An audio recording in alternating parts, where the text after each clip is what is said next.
আগুনে পুড়িয়ে বেগুন ভর্তা আর অন্যভাবে বেগুন ভর্তা তৈরি করার তফাৎই আলাদা। আগুনে পোড়ানো বেগুন ভর্তার ঘ্রাণটাই একদম অসাধারণ। আসসালামু আলাইকুম everyone, welcome to Mehnus mom's kitchen. আজকে একদম সহজভাবে পোড়া বেগুনের ভর্তা তৈরি করে দেখাবো। এই বেগুন ভর্তা খেতে হয়েছে একদম অসাধারণ। একবার হলো আপনারা এই বেগুন ভর্তাটি পুড়িয়ে তৈরি করে খাবেন। পোড়া বেগুন ভর্তা তৈরি করার জন্য আমি এখানে বেগুন নিয়ে নিয়েছি, কালো বেগুনটা নিয়ে নিলাম, ভালো করে ধুয়ে পরিষ্কার করে নিয়েছি। আমার এই বেগুনের ওজন হয়েছে ৩০০ গ্রামের মতো। পরিষ্কার করে একটি টিস্যু পেপার দিয়ে ভালো করে শুকিয়ে নিয়েছি।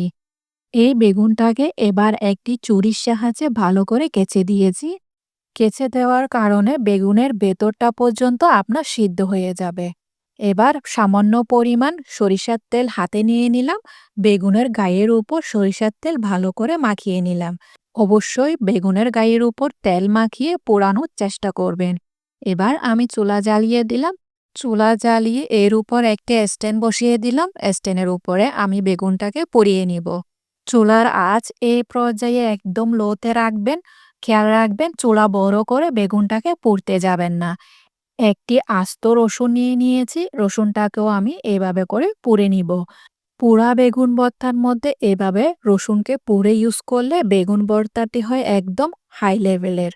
এই আস্ত রসুনটাকে চুলার মধ্যে দিয়ে আমি উল্টে পাল্টে করে পুড়ে নিয়েছি। পুড়ে নেওয়ার পর আমি একটি প্লেটে উঠিয়ে রাখবো। এখন এই বেগুনটাকেও আমি উল্টে পাল্টে এভাবে করে ভালো করে চারিদিকে পুড়িয়ে নিয়েছি। চুলার আঁচ কিন্তু একদম লোতে রেখে পোড়াবেন। অবশ্যই পোড়ানোর সময় চুলার আঁচ বড় করে দিবেন না। এবার একটু হালকা ঠান্ডা করতে দিব। হালকা একটু ঠান্ডা হয়ে আসলে একটি বোলে পরিষ্কার পানি নিয়ে নিয়েছি। পানির মধ্যে দিয়ে আমি রসুন আর বেগুনটাকে ভালো করে পরিষ্কার করে নিব। ঠান্ডা পানির মধ্যে আমি রসুনটা একদম এভাবে করে পরিষ্কার করে নিয়েছি। তারপর এবার আমি বেগুনটাকেও পরিষ্কার করে নিব। হাতে একটু একটু করে পানি লাগাবেন আর বেগুনের খোসাটা ছাড়িয়ে নিবেন। এভাবে করে আমি সম্পূর্ণ বেগুনটাকে ভালো করে পরিষ্কার করে নিয়েছি। পরিষ্কার করে নেওয়ার পর ভালো করে পানি দিয়ে ধুয়ে নিয়েছি। দেখতেই পেলেন কত সহজে পোড়া বেগুনের খোসাটা ভালো করে ছাড়িয়ে নিলাম। রসুন আর বেগুনটা পরিষ্কার করে নেওয়ার পর রসুনগুলাকে আমি হালকা একটু ছুরির সাহায্যে থেতলে নিয়েছি। বেগুনের মুখটাকে কেটে বাদ দিয়ে দিয়েছি, ফেলে দিব বেগুনের মুখটা। এবার বেগুনটাকে আমি ২ ভাগে ভাগ করে নিব। তারপর আমি চেক করে নিব বেগুনে পোকা আছে কিনা। এই পর্যায়ে বেগুনটাকে ভালো করে চেক করে দেখবেন কোনো প্রকার পোকা আছে কিনা। পোকা না থাকলে বেগুনটাকে এভাবে করে ভালো করে তেঁতলে নিবেন। আমি ছুরির সাহায্যে বেগুনটাকে ভর্তা করে নিয়েছি। আপনারা চাইলে হাত দিয়ে ভালো করে বেগুন আর রসুনটাকে ভর্তা করে নিবেন।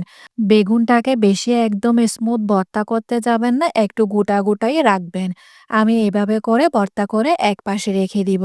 তারপর বেগুন ভর্তা তৈরি করার জন্য চুলায় একটি ফ্রাই প্যান বসিয়ে দিলাম। এর মধ্যে দিয়ে দিয়েছি ৩ টেবিল স্পুন সরিষার তেল। অবশ্যই সরিষার তেল ইউজ করবেন। এরপর এর মধ্যে আমি দিয়ে দিয়েছি 1/4 কাপের মতো পেঁয়াজ কুচি। পেঁয়াজ কুচি ভালো করে তেলের সাথে মিশিয়ে নিব। তারপর দিয়ে দিলাম ২ থেকে ৩ টা কাঁচামরিচকে একদম কুচি করে দিয়ে দিলাম। লবণ দিয়ে দিয়েছি স্বাদ মতো, 1/2 টি স্পুনের মতো দিয়ে দিলাম হলুদের গুঁড়া। হলুদ গুঁড়া দিয়ে দেওয়ার পর এবার পেঁয়াজের সাথে ভালো করে মিশিয়ে নিয়েছি। পেঁয়াজ ভালো করে কষিয়ে নেওয়ার পর তারপর এর মধ্যে আমি দিয়ে দিয়েছি বেগুন আর রসুন ভর্তা করে রেখেছিলাম ওইগুলা। দিয়ে দেওয়ার পর ভালো করে আরেকবার মিশিয়ে নিয়েছি। মিশিয়ে নেওয়ার পর যখন আরেকটু ভালো করে কষিয়ে আসবে তখন এর মধ্যে আমি একটু জায়গা ফাঁকা করে দিয়েছি। এর মধ্যে আমি দিয়ে দিলাম একটি ডিম। ডিমটিকে এখন নাড়তে যাবেন না, একটু অপেক্ষা করবেন। অপেক্ষা করার পর ডিমটাকে একটু ফেটে দিবেন। প্রথমে ডিমটাকে ভালো করে ফেটে নিবেন। ফেটে নেওয়ার পর তারপর বেগুনের সাথে মিশিয়ে নিবেন। এই বেগুন ভর্তার মধ্যে ডিমটা অবশ্যই দিবেন। ডিমটি দেওয়ার কারণে এই বেগুন ভর্তা হয় একদম হাই লেভেলের বা অসাধারণ। ভালো করে মিশিয়ে নিয়েছি। মিশিয়ে নেওয়ার পর এবার আমি কাঁচা পেঁয়াজ দিয়ে দিলাম 2 টেবিল স্পুনের মতো। 2 টেবিল স্পুন দিয়ে দিয়েছি ফ্রেশ ধনেপাতা। ধনেপাতা দিয়ে ভালো করে মিশিয়ে নিয়েছি। চুলার আঁচ এ পর্যায়ে লোতে রাখবেন। লোতে রেখে কাঁচা পেঁয়াজটা ভালো করে বেগুনের সাথে মিশিয়ে নিবেন। বাস তৈরি হয়ে গিয়েছে আমার মজাদার বেগুন ভর্তা। নামানোর আগে 2 টেবিল স্পুন আমি কাঁচা সরিষার তেল দিয়ে দিলাম। সরিষার তেলটি দিয়ে আমার বেগুন ভর্তার রেসিপিটি কমপ্লিট করব। বাস তৈরি হয়ে গিয়েছে আমার মজাদার বেগুন ভর্তা। এই বেগুন ভর্তা একবার হলেও আমার রেসিপিটি ফলো করে অবশ্যই ট্রাই করবেন। ট্রাই করার পর আমাকে অবশ্যই কমেন্টে জানাবেন। শীতের মৌসুমে এরকম বেগুন ভর্তা দিয়ে ভাত বা রুটি খেতে হয় একদম অসাধারণ। আজকে আমি আপনাদেরকে পোড়া বেগুনের ভর্তা রেসিপিটি রুটি দিয়ে সার্ভ করে দেখিয়ে দিব। আশা করছি আজকে আমার রেসিপি আপনাদের কাছে সহজ আর ভালো লেগেছে। যদি ভালো লেগে থাকে তাহলে ফ্রেন্ডস অ্যান্ড ফ্যামিলির সাথে অবশ্যই শেয়ার করবেন। আজকে তাহলে এ পর্যন্ত, দেখা হচ্ছে নতুন আরেকটি রেসিপি নিয়ে। সে পর্যন্ত ভালো থাকবেন, সুস্থ থাকবেন, আমার জন্য দোয়া করবেন।